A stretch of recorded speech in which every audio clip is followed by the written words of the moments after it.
Primeiramente, eu gostaria de agradecer aí ao convite do pessoal do BIM Fórum para poder participar um pouquinho e trocar um conhecimento com vocês, né?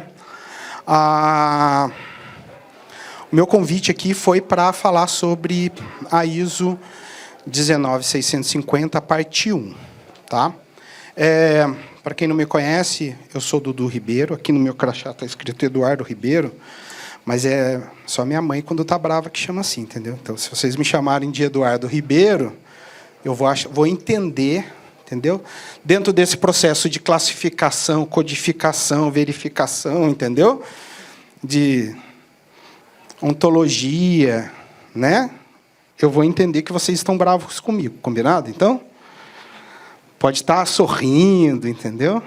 Mas meu sistema vai dizer que vocês estão bravos comigo. Então, pode me chamar com Dudu Ribeiro, tá? Eu sou doutorando lá da UFRJ, estou com uns amigos aqui também, lá do PROARC, da UFRJ, e também sou coordenador e professor da FGV, da Fundação Getúlio Vargas, e eu coordeno o curso lá de formação executiva em BIM. Eles, além de participar de outras coisas, e agora também estou participando. Cansado, viu? Gente, acabei de descobrir que eu vou ser pai na sexta-feira passada. Então, obrigado. Tem que falar, né? Agora, já que eu sou, né? Já que eu entrei nessa piscina gelada, né? Vou, né? Enfim, tá? Então, agora quem é pai já sabe, né, que não dorme mais, enfim. Então, é isso. Dorme. É lenda, né? Tudo mentira, pegadinha do malandro, enfim. Mas é isso, gente.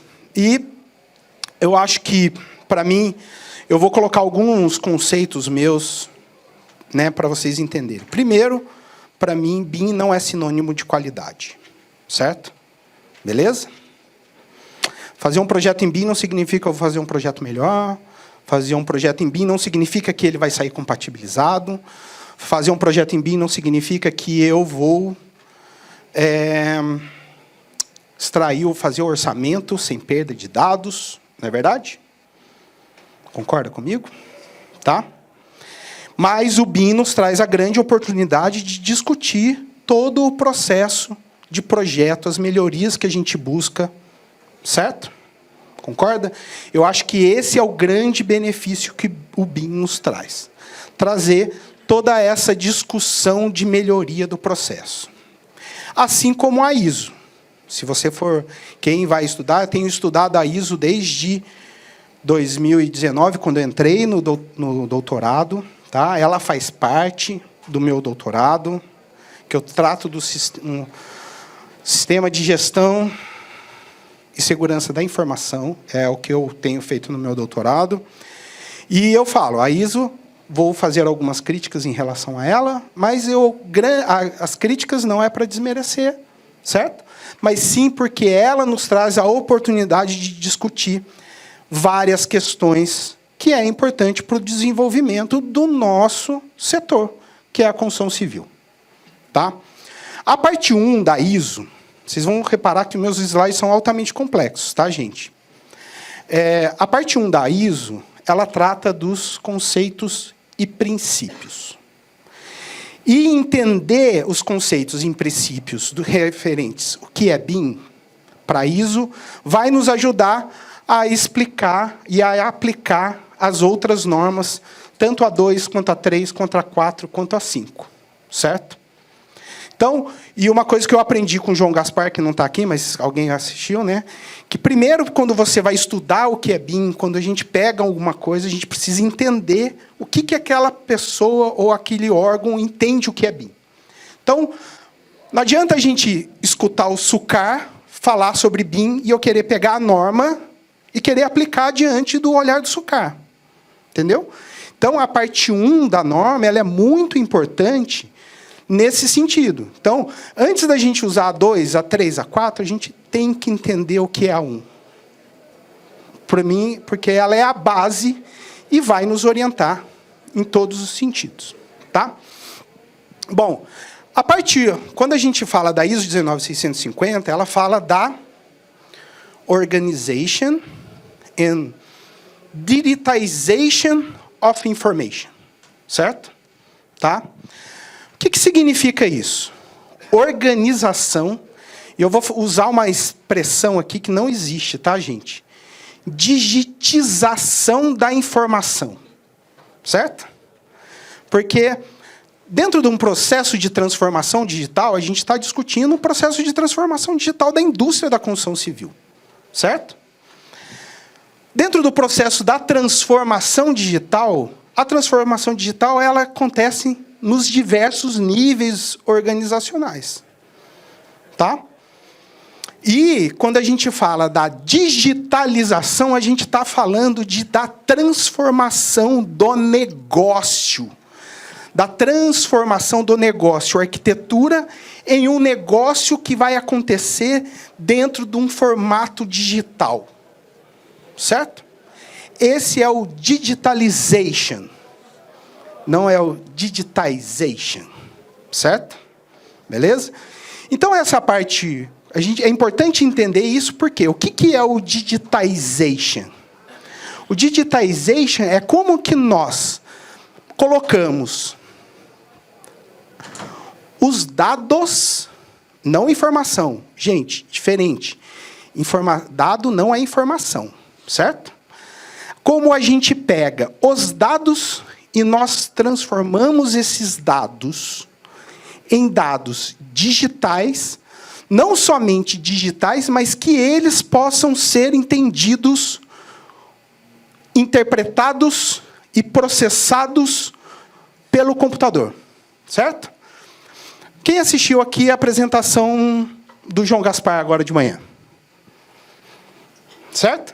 Lembra que ele colocou aquele bando de código aqui? O que significa aquele código? Para mim, nada. Porque eu, como arquiteto, entendo parede, porta, janela. Aquele código é importante para quem? Para mim? Não. Para o computador. Certo? Estamos falando de um processo computacional, de uma transformação computacional.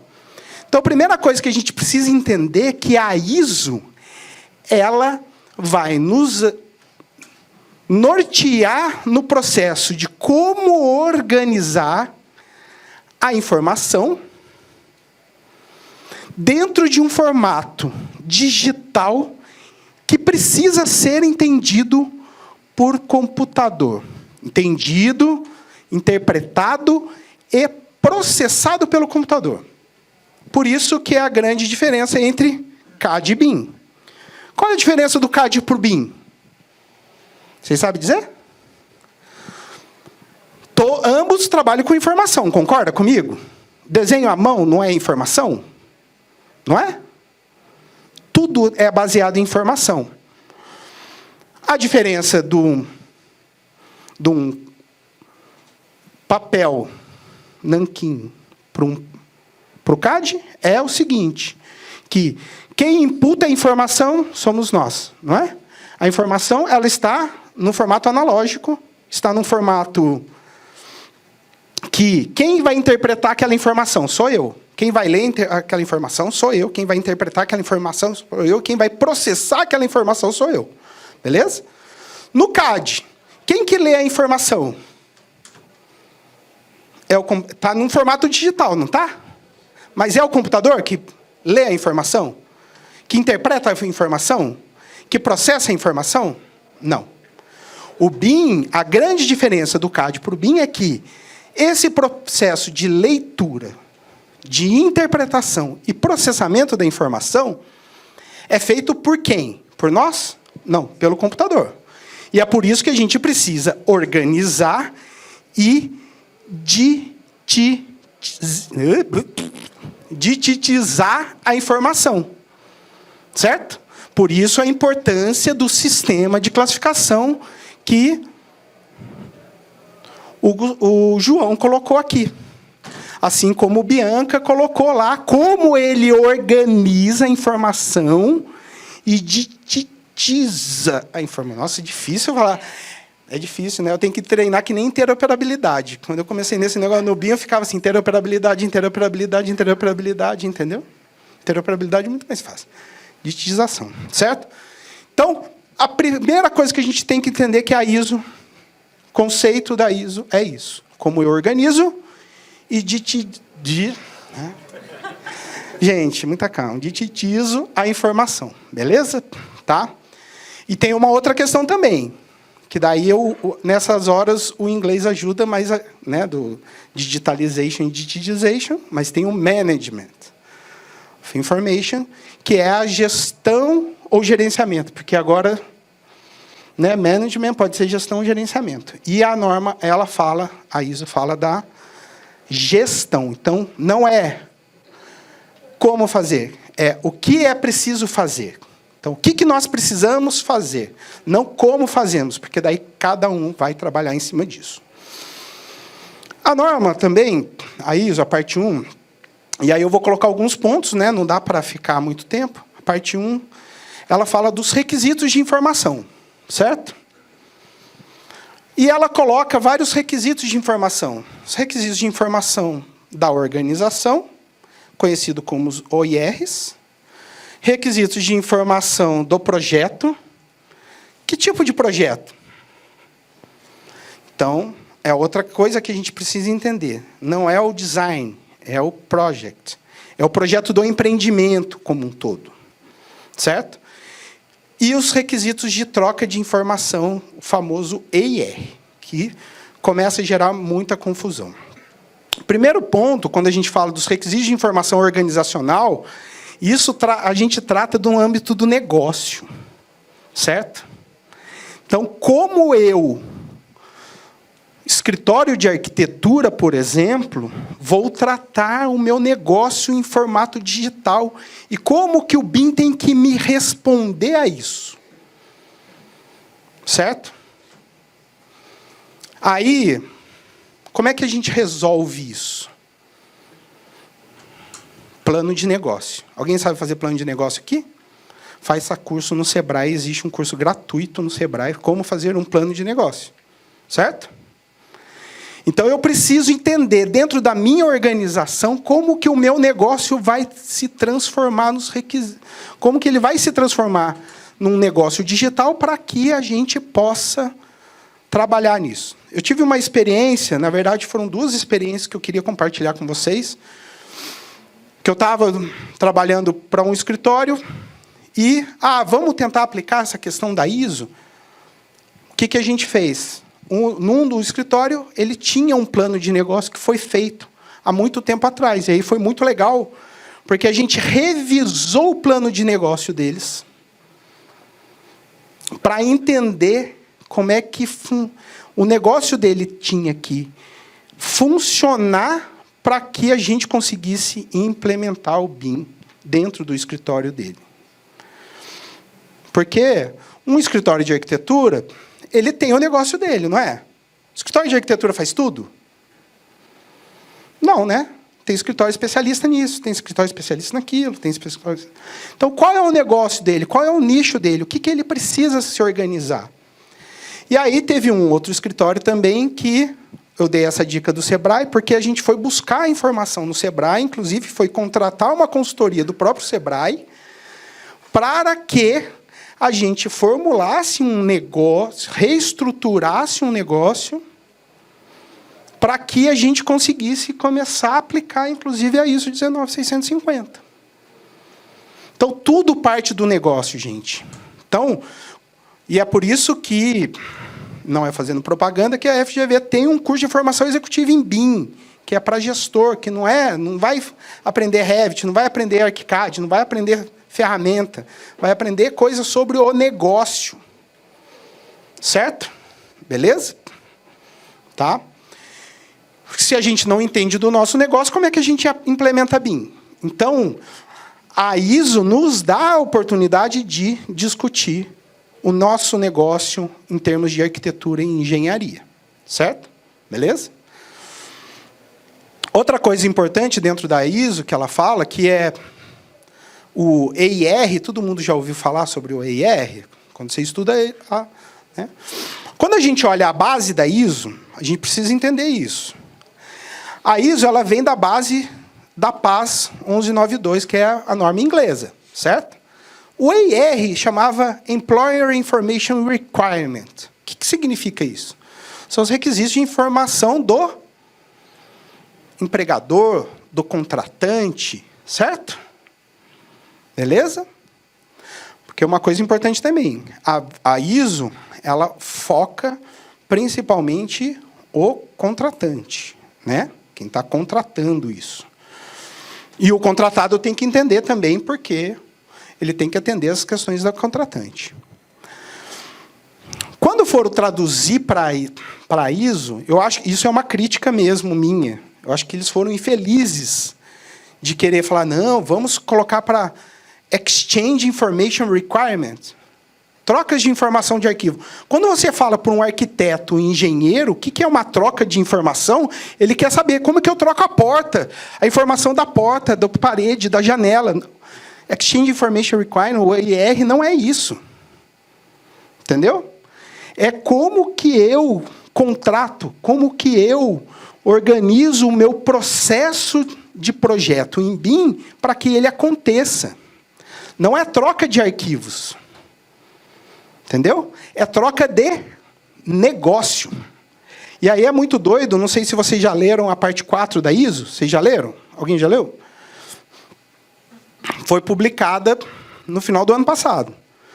E a parte 4 fala da troca de containers de informação. Entendeu? Que é Exchange Information. Então, quando você olha a parte 4 da norma, você acha e fala assim, puta, agora eu vou entender como é que eu faço um OIR. Não, mas não é. Certo? Então, a gente também tem que entender isso, tem que saber separar. O que é o Exchange, que é a troca de informação para os requisitos de informação que está voltado para o negócio e as trocas de informação para o desenvolvimento do projeto. E muita gente, quando vai tratar das trocas do OIR, do EIR, ele vai entender que é para fazer troca de arquivo ou de container de informação, certo? Então, é importante porque existe uma pegadinha dentro da norma sobre isso. Se a gente não ficar atento, a gente não vai tratar disso, porque o OIR, na verdade, é como que eu crio os requisitos para a contratação, para atender as demandas do cliente, certo? Por isso que ele começa a falar de um plano de execução BIM. Todo mundo já ouviu falar, não é? Alguém sabe fazer um plano de execução BIM aqui? Uma pessoa levantou a mão. Aê! Né? Que bom, gente. Se sabe, né? A gente tá nessa luta aí. Ah, a gente vai indo, né? Né, Márcia? Não é verdade? Quando eu fiz lá o FGV, mais ou menos, né? Que tinha que ter, né? Então, é isso, tá? Mas só que eles falam de um plano de execução BIM pré-contratual. Vocês já ouviram falar isso? O que é o plano de execução BIM contratual? Como que o meu amigo André aqui... Vou pegar, é bom aqui, né? Gente, duas coisas. Online é bom porque você vê o nomezinho. E presencial tem que... Né? Como é que o André ele desenvolve os projetos em BIM e ele precisa me entregar isso para que eu consiga, para que ele possa me atender? Então, o EIR ele é direcionado para isso. Mas, para ele fazer isso, ele tem que fazer o OIR dele. Não é verdade? Como é que é o negócio dele? Então, os requisitos de informação organizacionais eles são muito importantes para isso. Porque, inclusive, vai orientar não só o contratante como que ele tem que contratar, mas o contratado de como ele vai responder ao plano de execução BIM pré-contratual. E a gente fala muito do plano de execução BIM, plano de execução BIM, plano de execução BIM, mas aí tem os outros planos, subplanos, ou planos complementares, que é o plano de entrega da informação como um todo, né? O Master Information Delivery Plan. O que é isso? De como que eu desenvolvo, em termos de metadados, as minhas informações. Porque eu desenvolvo da mesma maneira que o André as informações do meu projeto? Não. O produto pode ser o mesmo, mas a organização e a digitização da informação, como ela está organizada e como ela é interpretada e entendida pelo computador, eu posso escrever diferente que o André, assim como eu posso escrever diferente do Rubem, que está ali. Vocês conhecem o Rubem, gente? Vocês não conhecem, conheçam o Rubem. Se tem um cara que conhece mais que todo mundo aqui, é o Rubem. Entendeu? De verdade, não estou... Eu sou fã dele, entendeu? É de verdade mesmo, gente. E aí o seguinte, porque a gente pode, dentro desse mesmo processo, entregar o mesmo produto organizados de forma diferente. Certo? Porque o que é BIM? O que é modelagem da informação? Vocês já prestaram atenção na palavra modelagem da informação da construção? Modelagem da informação é como eu organizo a informação do meu projeto, certo? E quando a gente fala de um sistema digital, a gente pode organizar em termos de geometria, não é? A gente pode também organizar em termos de metadados, não é verdade? E em termos documentais. E aí a ISO, ela fala de um negócio, principalmente a parte 1, que acaba com um negócio que eu nunca gostei, que é o negócio do LOD. Vocês já ouviram falar LOD? O que é LOD, gente? Hã? Não. É Level of Development, né? Não é uma voz bonita, gente? Esse é o André. Tem certeza disso? Absoluta. Se você pega na literatura, tem level of detail, level não sei o que lá, aí você tem LOI, level of information, level of coordination, level of não sei o que lá, certo? E aí vem a parte 1 da ISO falando especificamente da necessidade da informação. Qual é a informação que eu preciso, certo? Beleza? Qual é a informação que eu preciso entregar? Como eu preciso organizar essa informação em termos de dados digitais que são entendidos, interpretados e lidos pelo computador, certo? E aí vem uma brincadeira muito grande. Vamos supor que está lá a Estefânia. Você que me colocou no BIM Fórum. Então, né? Vamos supor que a Estefânia precisa extrair um quantitativo de rodapé. Vou fazer uma brincadeirinha aqui, beleza, gente? Para ela extrair o quantitativo de rodapé, eu preciso modelar o rodapé? Não? Não? Não? Se eu não modelo o rodapé, como é que ela vai extrair informação? A gente está falando do quê? A gente está falando de uma modelagem geométrica ou a gente está falando de BIM? Falando de BIM. E o que é BIM? O principal do BIM é a informação. Se você tem informação no modelo que referencia ao perímetro do ambiente, você pode chegar no rodapé. Pronto, Fábio. Ele modelou a informação. Certo? Sim, mas não burramente modelando o rodapé. Por isso que BIM não é 3D. Mas você modelou, por isso que a gente fala, modelagem da informação da construção. Não é a modelagem da construção com informação. Porque se fosse modelagem da construção, eu precisava fazer o 3D. Então, mas você modela a informação. O que é modelar a informação, Fábio?